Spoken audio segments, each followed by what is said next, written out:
Hare Krishna everyone, and welcome to episode 109 of the Welsh Yogi podcast.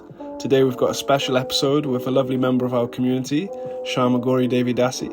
We hear about how she got into Krishna consciousness in South Africa and then went on to New Zealand, where she spent a lot of time in the ashram distributing spiritual wisdom. And eventually she went on to India and then the UK, and now she's settled here in Wales with her husband Achyut Atma. A really nice episode. Without any further ado, roll the intro. Welcome to the Welsh Yogi podcast.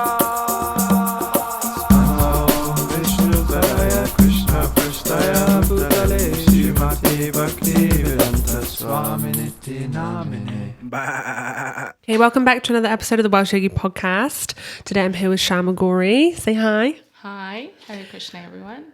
I'm not sure where to look actually. There? Or to you? At me. At you? Okay. Yeah. So, Shyamagauri is an amazing member of our community. She's been practicing Bhakti Yoga for 25 years. And about 3 years ago, she became a mother, of which she is doing a very good job. We have so many amazing mothers here in the community. So I'm really grateful to be able to sit down with one of them today. So, Shyam. Yes, Pali. How did you get into Krishna consciousness originally? So I think in my last year of university, this was in South Africa, and I had a group of friends that were going to this temple, they would say, and they were drummers. They were African drummers, and they said to me, why don't you, the temple people are coming on campus, why don't you come along? Now, to be honest, they didn't even say much else apart from just come. So I put the only thing they said other than that was like, it's something to do with yoga. And so I didn't even know what yoga was, but I had some idea of like, it had something to do with movement. And in my course, I was studying theatre. In my course, one of my specialized subjects was movement. So I thought, this will be great. Yoga, movement, same thing.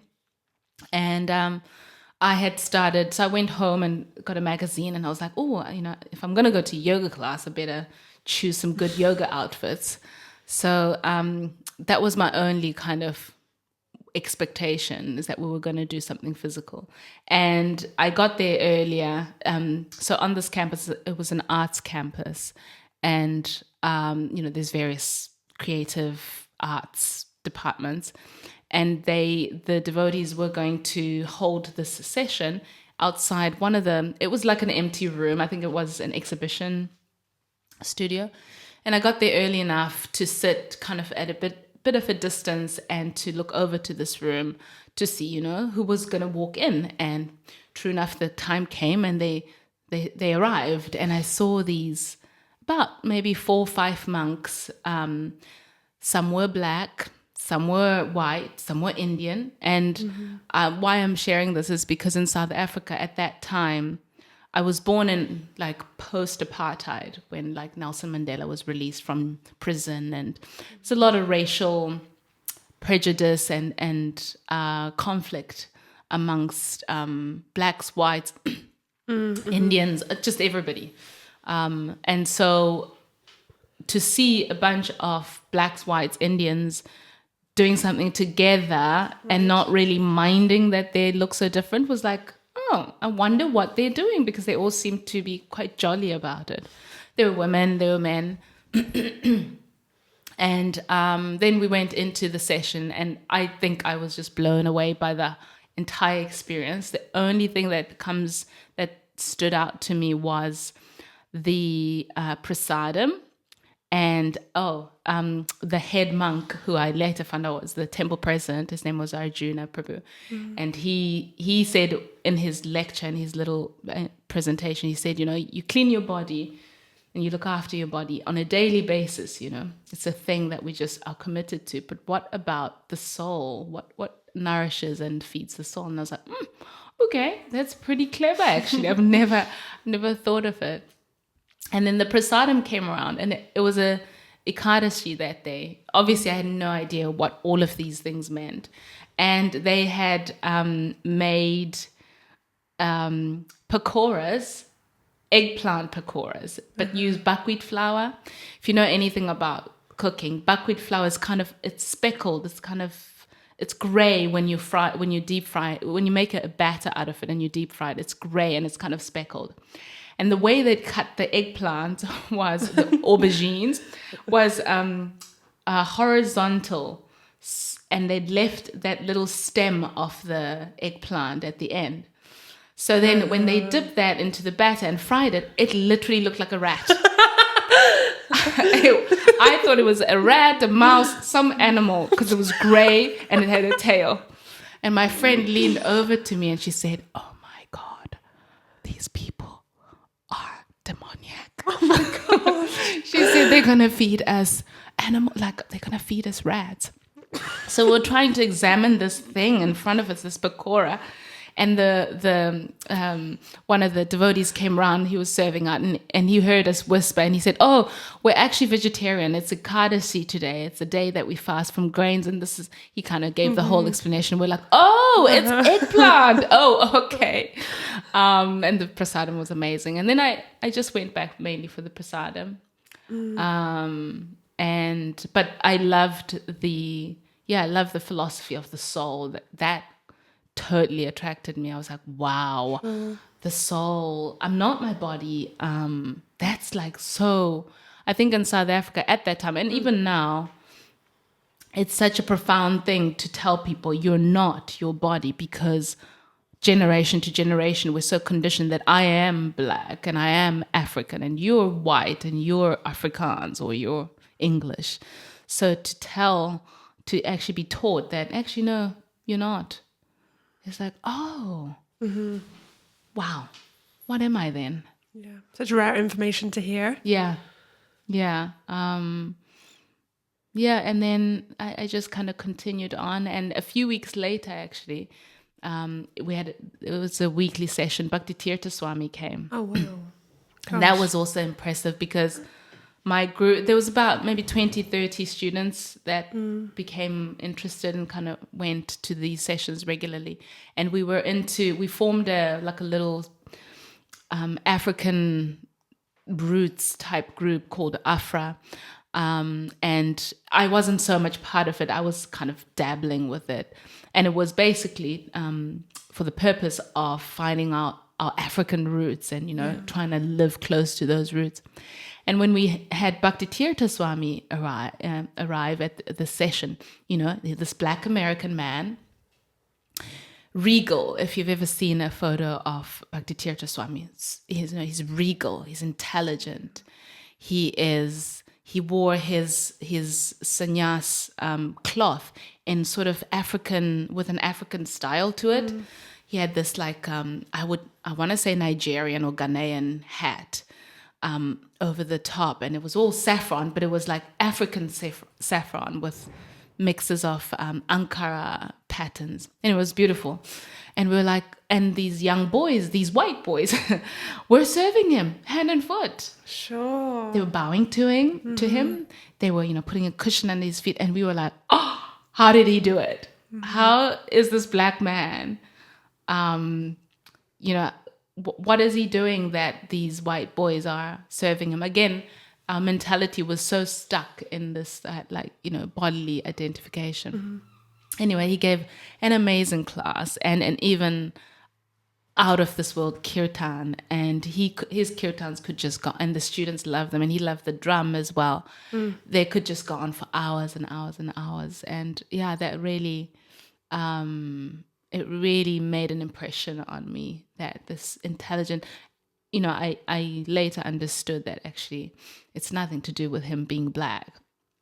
He's a spiritually realized person that knows the science of God and is sharing it in such profound ways. Just being in his presence, you could feel that, wow, this is some other level of consciousness. Sure. Yeah. It's amazing how consciousness is actually tangible, palpable energy that's in the air. Yeah. That's when that's why you're drawn to it. It's real because your senses are actually perceiving it. Yeah. Yeah. It is, and that's the pure devotees, the advanced devotees. It's just, even if they don't say anything, just being in their presence, it's like, you feel somewhat different. Yeah, it was beautiful. And you've had like a really interesting life since that time that you were at university. Yeah. And you've lived in a few different places. Can you run us through those? So I continued with those sessions. I was in my last year of university, so we only had we went to a retreat that was also a story for another day. But yeah, the devotees took us, this Bhakti Yoga Society took us to a retreat, and it got most of us quite committed to at least trying to chant. Yeah. So I continued with those sessions. I then graduated, and I was never the temple that were running these sessions. It was kind of a small community. The building was small, but the community itself was big. But there was never room for ladies to move in. There were some female devotees that were living on the property, but for most of us, we wouldn't have. It wouldn't have been an option. So I didn't move into the ashram. One of my friends did, and I went into work straight away after graduating. But my plan was always to travel to the UK because I had this fascination about this lovely country where it rains nonstop. And so what did I do? Oh yeah, I worked for about a year, got some money, and left and came to the UK. And I had already committed to being a vegetarian. Following the 4 regulative principles. I was still kind of quite wobbly in that, but for the most part, I was like, yeah, I want to be a devotee. This is a much more fulfilling perspective of the world and my life. So then I traveled to the UK, and I lived in Scotland. Right. In Vrindavan? What's that? Vrindavan? No, the Vrindavan was an hour or two. I want to say actually 2. I was in Edinburgh. Sure. No, so not Edinburgh. Aberdeen. Okay. Even further up. Aberdeen. Aberdeen, where the English sounds like it is not English. But I lived there for a few months, and I was really missing the devotees. So I would ring Soho Street Temple just to hear them saying Hare Krishna, so ISKCON Soho Street. So I lived there for some time, and then moved further down south in England. And anyway, I traveled to a few places and ended up just outside of London in Henley-on-Thames. So that made the commute into Soho Street much quicker. Sure. It was only an hour or something. And I would go to Soho Street on the weekends, and then often I would stay if I was taking a holiday from work or something. And then I went back to South Africa for just a break before my plan was to come back to the UK. And when I went back to South Africa, I met my now spiritual master, Devamrita Swami. And it was his first time in the African continent. And he was really amazing with students, very interested in where we were at in life. Mm-hmm. And he was just really kind to me. And when during that time that I met him, he said, when you go back to the UK, there's a group of young ladies that are in Manchester that are opening a meditation studio / Hare Krishna studio. You should go and visit them. And I thought, okay, yeah, why not? So I came back. I went to Manchester, and that was the beginning of my New Zealand chapter, where I met these young ladies, and they were doing Sankirtan. They were running the whole place. Mm. And I remember that they were kind of praised within some ISKCON centers, because it was a ladies' ashram which gave young women the opportunity to really find root in their spiritual practice, in their Krishna consciousness, and also be given responsibilities. So it wasn't a common thing for ISKCON centers at the time. Yeah. So, I stayed with them for a weekend. And then, after that weekend, Devi Swami said, why don't you just, because they were heading back to New Zealand, it wasn't really working out with them opening the center. A lot of the council laws for Sankirtan were kind of difficult for them. And so he said, why don't you go to New Zealand with them? And I was like, okay, I'll go for 3 months and I'll come back to the UK, because all I wanted was to come back to the UK to make some money and go back to South Africa and have a car and a flat. That's all I wanted. Sure. And so I went to New Zealand, and then I was there for 14 years, 7 years in the ashram, and then moved out of the ashram. It was that nice that I just could not leave. Mm-hmm. The ashram itself was, one of the best times in my life. How many ladies were in the ashram with you at the time? Usually between like 15 and I want to say maybe 15 and 18, just under 20.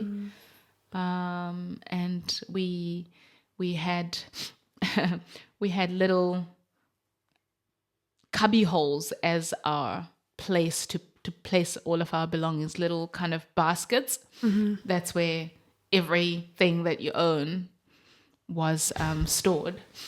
And we slept in the Bhagavad Gita room.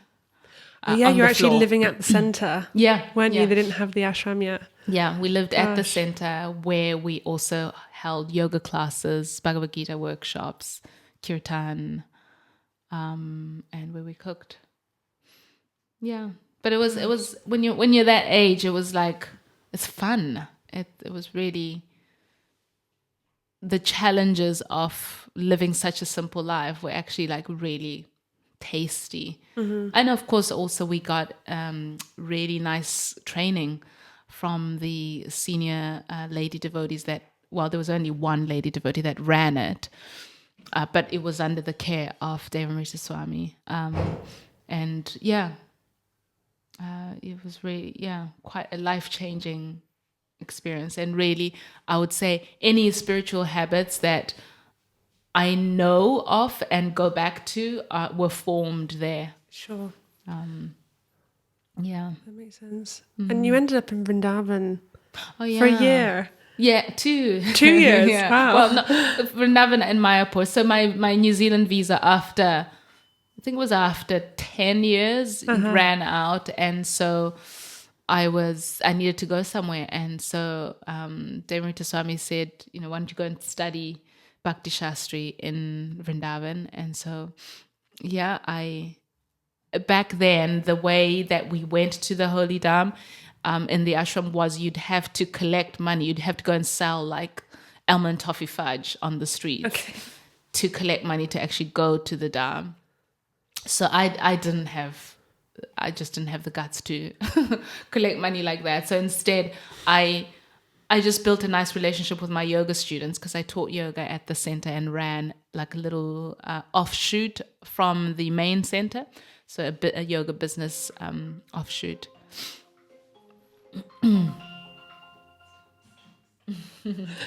And so the way I collected money is I just asked my yoga students and said, hey, I've got to get out of New Zealand. Do you guys want to support me? I had formed relationships with them over those 7 years. So they were very kind and gave me enough money for me to survive in Vrindavan without anybody helping me. To survive in India, actually, for 2 years without anyone else helping me.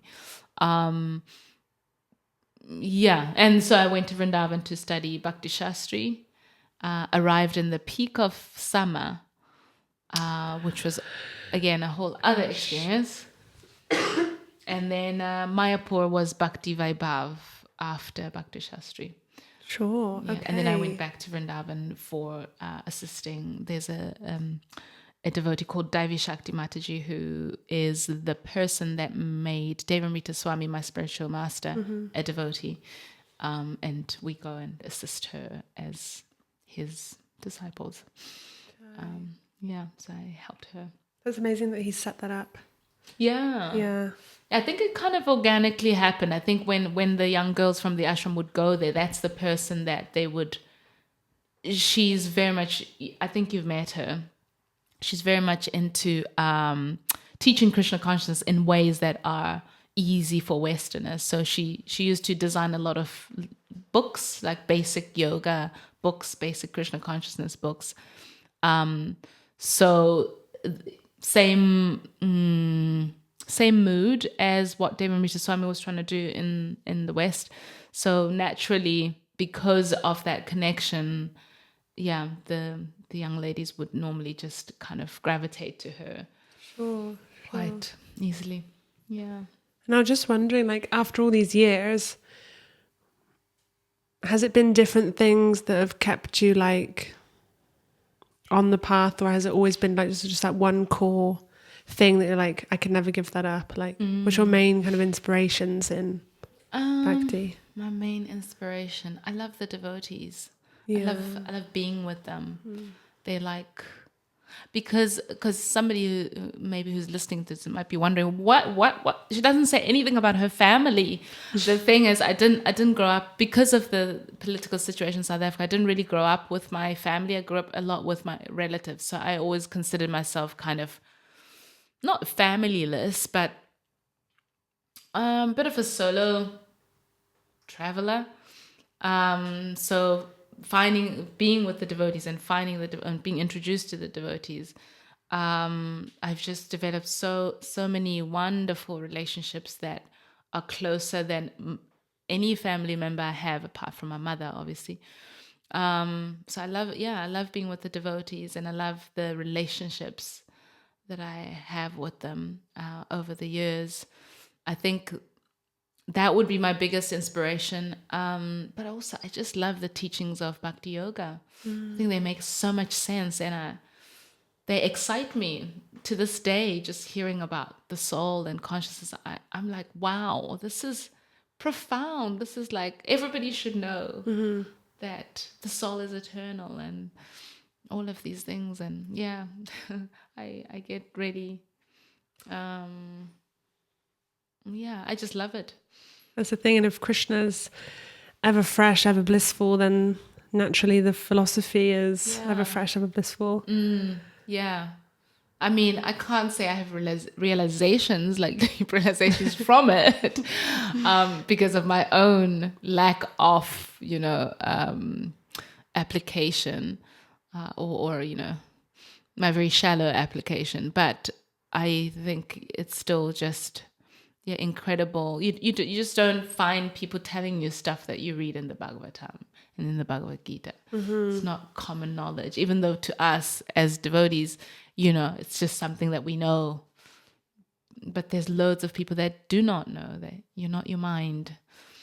That karma is complex, and that actually there's a way that we can get out of this whole karmic mess. Sure. It's not common. People are just going on with life, not really knowing why things are happening to them. And when you have been given that information, that knowledge, it's very precious. Sure. And now you get the opportunity to raise your own. Yeah. You've had a lifetime of preaching and service, and now your preaching and service has gone in a slightly more homely direction. Yeah. Amala's just over 3 now. Yeah. So how has that changed your Krishna consciousness in any way? Or goodness, turned my world upside down. Being a mother is really hard. And then being a mother who's also trying to uphold her own spiritual practices is extra hard. Sure. For me. This is my just personal experience, because there's so much. You're kind of the go-to for your child for anything and everything. And sometimes, a lot of the times, you're depleted physically, emotionally, because there is so much that you need to give. And then you've got to, give to your own, your relationship with Krishna and your bhakti practices to to cultivate that relationship with Krishna. So I feel like, it's really hard. It's very, I love it. I love being a mother. And sometimes I think, oh my gosh, this is so much fun.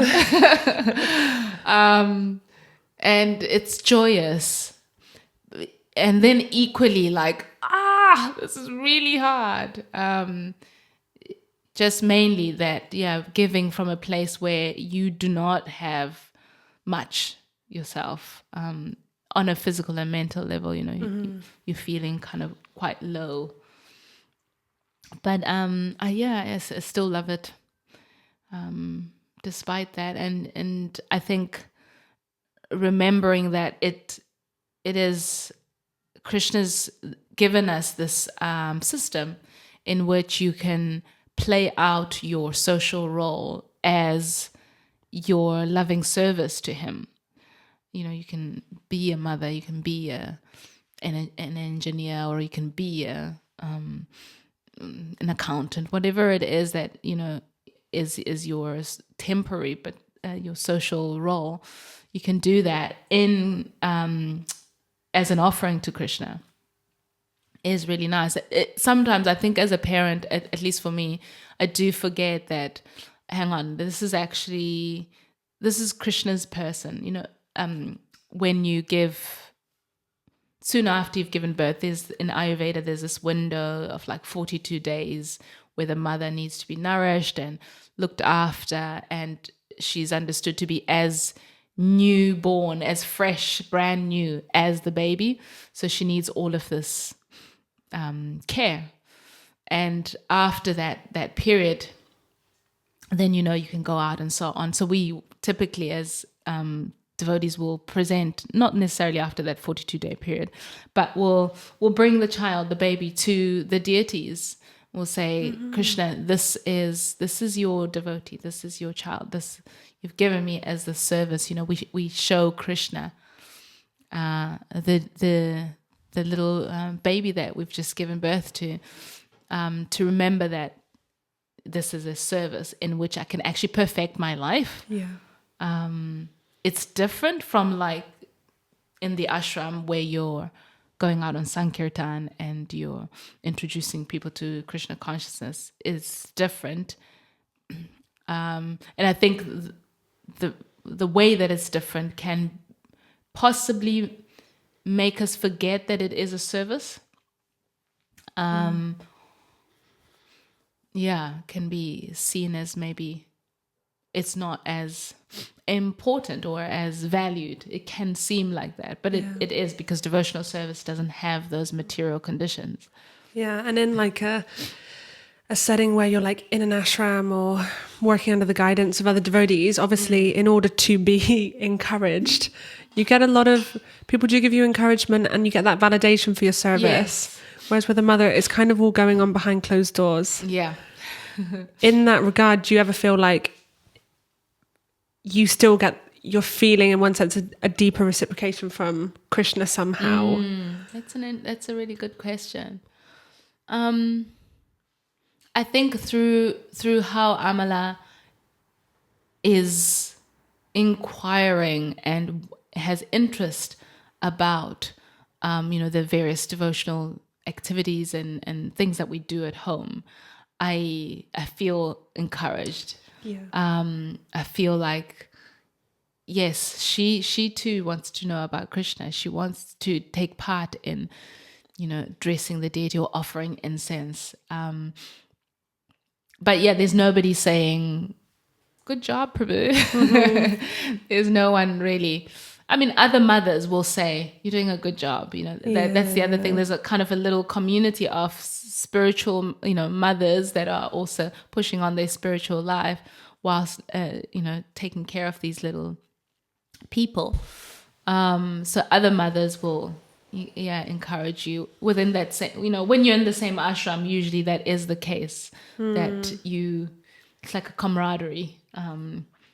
It happens in the single ashram, and maybe even the sannyasis, they've got friends and buddies within their ashram. Mm-hmm. And so, as the mothers that It's within mutual that understanding Yeah. going on. Yeah. So yeah, in that way, I feel like I'm trying to do something, some value. I'm trying to offer something to Krishna that will make him smile, that will make him happy with me.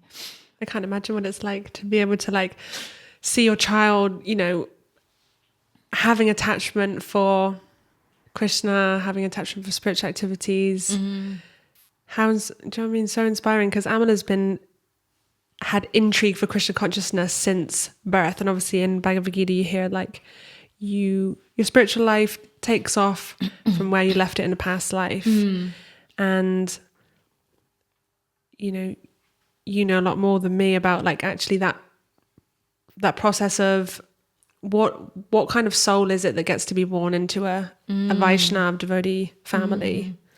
It's really one of the things that I appreciate about being a mother is because a lot of our philosophy becomes something that you are living, or you can see it happening in front of you. That, as Srila Prabhupada explains, that you can be born if you don't for the devotee who doesn't perfect his life in that particular life, they get given a chance to be either born in a devotee family, or sometimes if you're pious, then you can be born in an aristocratic family or a wealthy family, to make it easier for you to take up Krishna consciousness.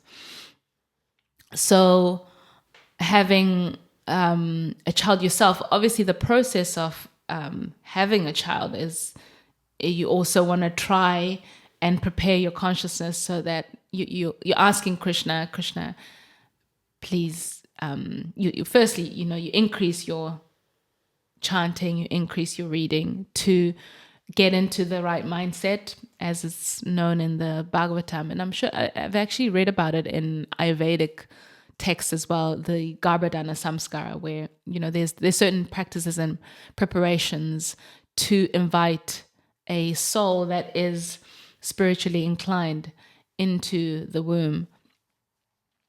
So, I'm not saying like, oh yeah, I totally did that. We tried. We followed the prescribed, method to try and do that. And yeah, to see that she has interest, I do have to keep in mind, firstly, I'm a mother of one. So I think, mothers that have more children will have a broader experience, because not all children, because you're a devotee, are going to necessarily just shoot off into, devotional service. Yeah. You just don't know like where that soul has been, where in their Krishna consciousness they've left off and then taken birth in your family. But the idea is that we try our best we prepare our consciousness to attract a soul that is a devotee of the Lord, or is inclined toward devotional service.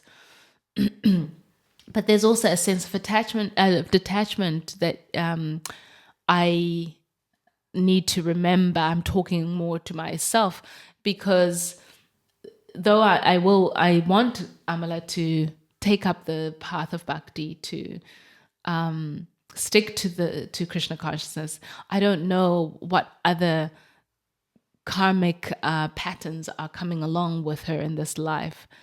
I can only give her the foundations as much as possible of Krishna consciousness while she's in this phase of she wants to take in, she wants to learn, she's inquisitive. Give her those foundations, but I do have to remember that her relationship with Krishna is hers, it is individual.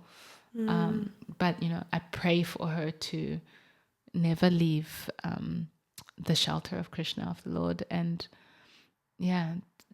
we have also a Krishna club in the community, a little club where every Sunday we share with the children basic Krishna consciousness about the qualities of a devotee, the soul, reincarnation, death, things that you would never learn as a child if you were just not exposed to the spiritual text or Krishna consciousness itself. So we're hoping that we give them all these foundations, and we pray that in the future they will come back to these foundations no matter what happens in their lives, these impressions that they have, these spiritual impressions from such young age, that they'll return to those, and those will be where they feel the safest and most loved and cared for. Yeah. It's such an interesting experience being a mother, because because they are their own jiva, they are their own entity. That the level of detachment, in one sense, that has to be there, because you don't know their path. But the mother has no. You have to do your absolute best, and you put so much energy and love into the child, but ultimately the result is up to Krishna. Yeah, I remember in my very naive ashram mentality, I used to be surprised if, say, there was a devotee couple and their child didn't take up to Krishna consciousness. Maybe they, especially in that teenage, phase, maybe they've gone off and totally taken off to something else. And these were senior devotees, people that I looked up to, and I'd be like, but what's going on? Why didn't their child? And that's the thing, there's only, you give them the best of Krishna consciousness, and you form those positive moments, those samskars, and remember to try and leave it to Krishna. It's going to be an interesting time in our Welsh community, because we have a lot of youngsters. We do have a couple of teenagers, but for the most part, actually, we've not really had that teen adolescent vibe going on. So it's as a community, we're going to have to find really healthy ways to engage adolescent Krishna conscious devotees, because otherwise it's such a pliable time. Do you know what I mean? And the world and the senses, they kind of come alive. So it's the perfect time to want to explore. So finding artful ways to engage teens, and because children get a lot of attention because they're so cute. Yes. Do you know what I mean? In general, but teens aren't that cute. No, and you don't want anyone to end up feeling neglected. No. And so that's going to be a new challenge for ISKCON Wales as we expand. You know what I really love about ISKCON Wales? One of the things, anyway, is the way the devotees are very serious about their Krishna consciousness, but they're just human. They're very human. It's like you get all kinds of personalities in our community, and everyone is comfortable to be, I think I couldn't safely say, to be who they are. And what I appreciate is that our brahmacharis are very accommodating to the children. They're very, they're like uncles. They're very, they interact with the children. Okay, everyone's an individual, and some may feel a bit intimidated, because a little toddler can be actually quite intimidating when you're like, I don't know what to do with you. But they interact with the children, and I think that I think children do create a different spirit in a Krishna conscious community. Because I grew up in Krishna consciousness, mainly mainly renounced devotees around me, those that did not have children. And then also being a brahmacharini, if you like. We didn't have kids around for years and years and years. And it brings a sweetness when you do have children, because also they are themselves, they're, like Amala, I used to put tilak on her when she was a baby. Now she won't even let me touch her. I ask her every single Sunday, are you putting tilak on? No. But she'll, there's other aspects of Krishna consciousness that she will not let go of, and she loves. And I think children bring that sweetness, that honesty about them. And this community really just embraces that. And yeah, I hope everybody continues being an auntie and an uncle as our children grow into the teen years. There's a few that are kind of in that young adolescent years, but I'm thinking of the ones in Swansea. But yeah, here we don't. We're still in the toddlerish phase. Yeah. But it's exciting. It is indeed. Gosh. Hopefully, they'll be running T Krishna. That's the thing. That's why it's so important to nurture that relationship, because they're going to be around when we're going to be dead. Yeah, we are going to be dead. Mother Urmila used to say that, with children in the Krishna conscious communities, if they keep being told, shh, go out, get out, there's class going on, shh, shh, shh. We keep kind of shooing them off. They will one day go, okay, fine, I'm going. Yeah. So we need to involve them and have them as part of the community and engaging in devotional service, feeling like they've got value.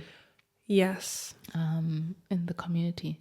And that's what T Krishna is really good at that. Yeah. And that's the most important thing, I think, for any devotee in order to stick around and feel loved, is to feel like your presence has value. Yes. Yeah. Because we're all children, really, especially in Krishna consciousness. We're all like children, learning and making mistakes. But if you feel like you have value in the community, and that's another amazing thing about this community that we're in, is like, if someone's not in the room, it's noticed. Someone asks, oh, where are they? No one goes missing like under the radar or anything like that. Yeah. And that family mood is, again, that's why I didn't plan on staying in Wales myself. I had plans to go back to New Zealand also, because I was so taken by the ashram there, and oh my gosh, whoa, ladies my age practicing Krishna consciousness, like no better place ever. But then I was just here for a short time, and I realized no need for me to leave. Everything I'm looking for, full heart satisfaction, can be found here. So picked that up pretty quickly, and things haven't changed. Like, it's just become more and more apparent that like this is where Krishna wants you. Exactly. It's nice that feeling valuable, feeling. I think also as mothers that's what one of the things that you kind of struggle with is you sort of disappear into the mothering world. Abyss. And luckily, because we do have Krishna Club, that's where the mothers, the parents in general, I don't know, I can't speak for the fathers whether they feel like they sort of merge into nothingness. But certainly I did feel like, oh my gosh, I'm not with the young single ladies downstairs dancing in kirtan anymore. I'm up here with the moms, and we're changing nappies, and we're running after these crazy kids that are, like just destroying this room up here. But that Krishna Club space is really for me at least. I look forward to. I love having Krishna Club. I love having that service. Yeah. Sometimes you have to create a service if you do feel a bit kind of left out. Sometimes, Krishna will throw something your way, but sometimes you have to get together with others and be like, okay. Especially when there's a gap for it. Like Krishna Club, I would say, for those that don't know, every Sunday, an amazing spiritual club. And anyone welcome, any children, whether they have had a contact with the Hare Krishnas before or not. Yeah, all welcome. Information about that is on the website. And since that club really took off, that's Rajvruni and her family who kind of kickstarted that. Yeah. That's brought a really healthy dose of love to the atmosphere. Yeah. Yeah. mothers feel like they have a place in Krishna Yes. consciousness again. Yeah, because you don't want, again, it just happens so much in the Western world. Mothers end up feeling like you get really displaced and Yeah. you're on your own. You do sort of disappear into your world of breastfeeding and,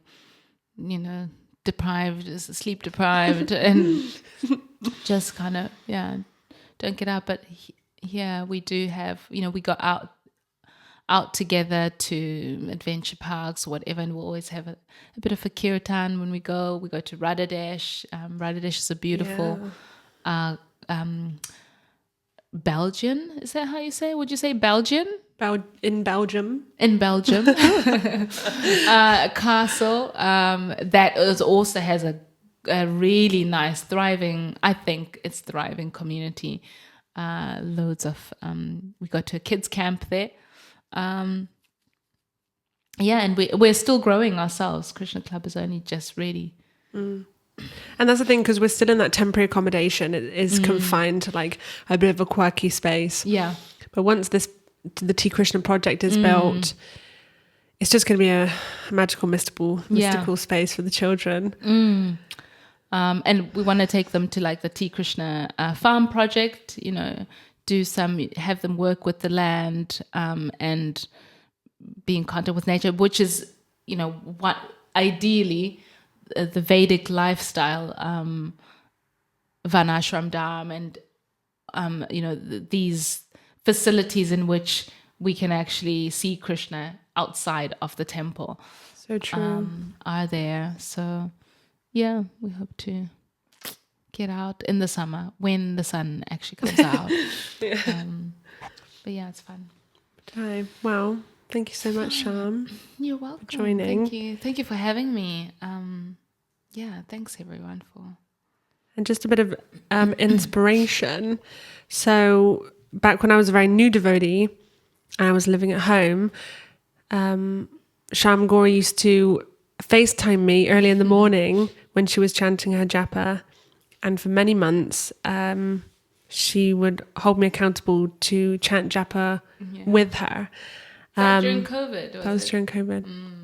So off the back of that, I mean, Shyam, I'm just one of many, many people that Shyam has assisted in Krishna consciousness. She has had massive impact on people. And just, there's no like small act in Krishna consciousness. If you reach out a hand to help another, the effect is just monumental. It really is. So if there's anyone that you can encourage in Krishna consciousness, don't be shy, just reach out, because you don't know where it's going to take them. No. Yeah. But, I think also it's the way we all come to Krishna consciousness, it is a team effort. There's always, devotees that you might have met somebody initially, but then don't do anything. And then somebody else invites you over for prasadam or whatever. There's like progression. It's like a village. Yeah. It is a village. And I just happened to be a village person who was there, but you were already like, yeah, I want to do this. So yeah, it's what was done for me, and you'll do the same for others, and I'm sure you already do. Yeah. Practicing Krishna consciousness in the material world, in the Western world, there's swimming upstream, and then there's whatever the heck we're doing. So if someone extends a hand out to you and helps pull you along through the tide, that's just what's the word? Invaluable. Yeah, that's the word. I remember I don't know, do you remember when you fell asleep?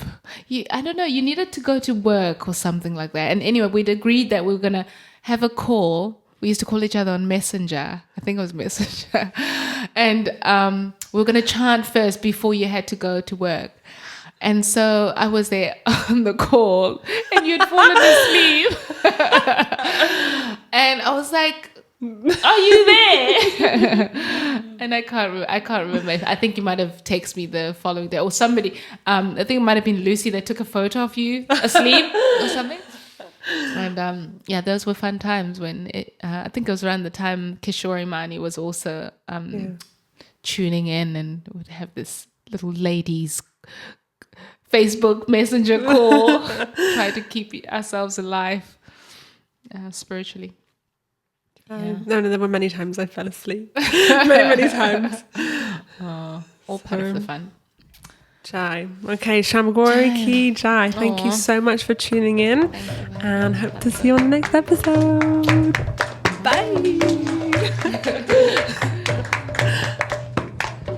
Nama Om Vishnu Padaya Krishna Pristaya Bhutale Shrimate Bhakti Vedanta Swami Iti Namani Nama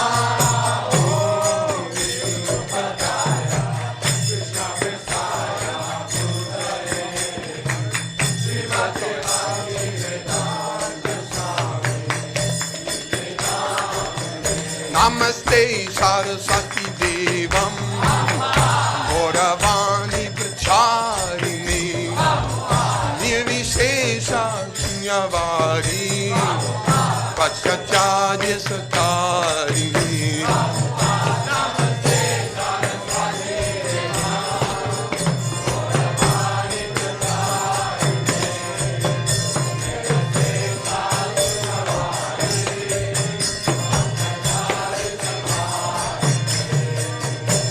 Nama Om Vishnu Padaya Krishna Pristaya Bhutale Shrimate Bhakti Vedanta Swami Iti Namani Nama Om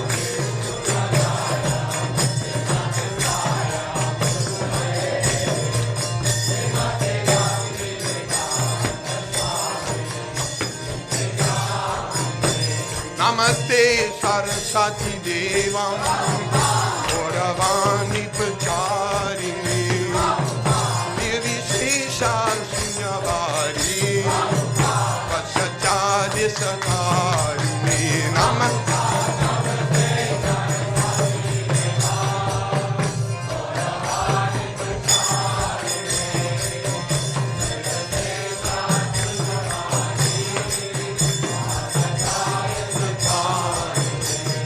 Bo Nityananda Bo Hari Bo Hari Bo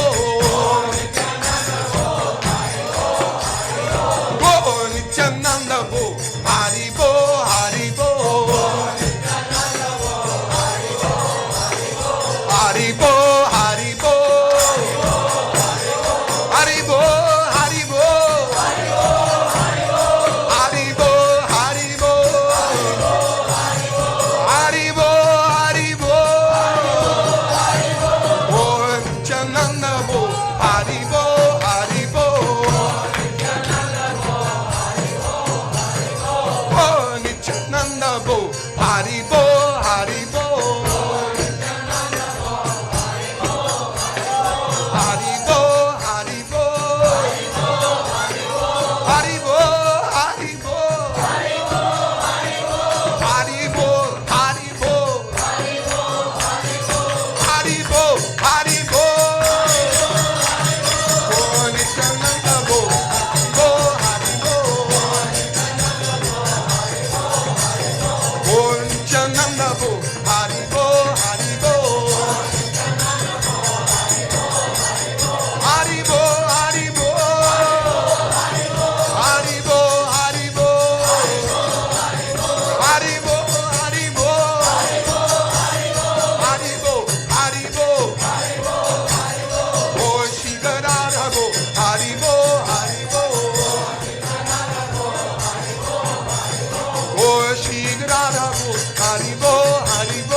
Hare Rama, Hare Rama, Rama Rama, Hare Hare, Hare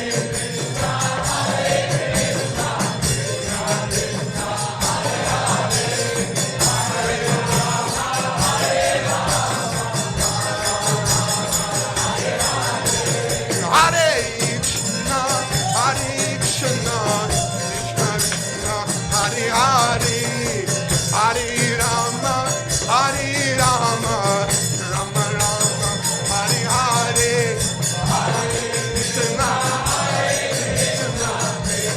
Krishna, go.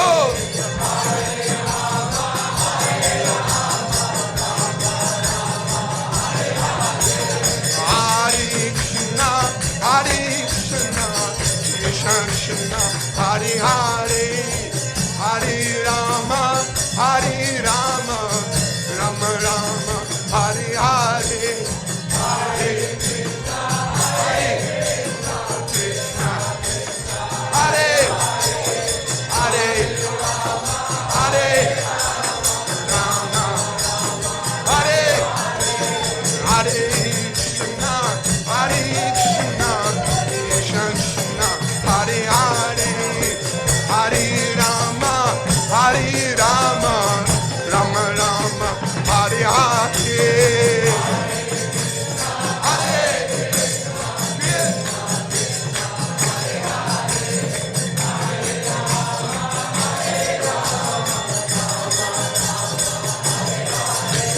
Hare Krishna, Hare Krishna, Krishna Krishna, Hare Hare, Hare Rama, Hare Rama, Rama Rama, Hare Hare.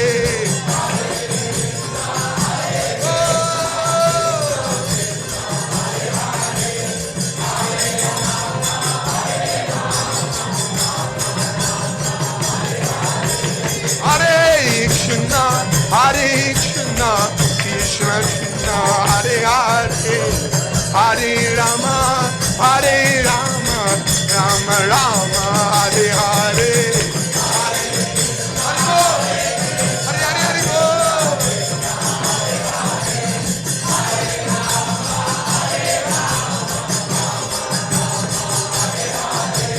Hare Krishna, Hare Krishna, Krishna Krishna, Hare Hare, Hare Rama, Hare